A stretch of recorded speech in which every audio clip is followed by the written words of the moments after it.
লক্ষ্য করেন, আমাকে বলল মাতৃগর্ভে যখন হেডমুন্ডে ঊর্ধ্বপদে থাকে 10 মাস 10 দিন, তাই তো?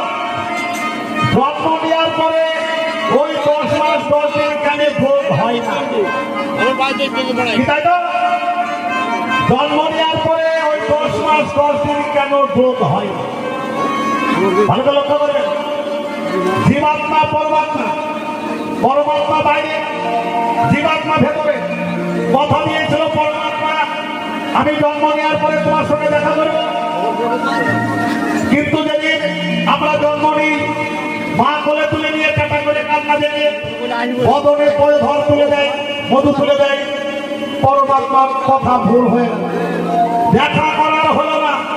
তখন পরমাত্মা বলে শোন, তুই আমাকে কথা দিয়েছিলি বাক্যই ব্রহ্ম, তোর অভিশাপ দিলাম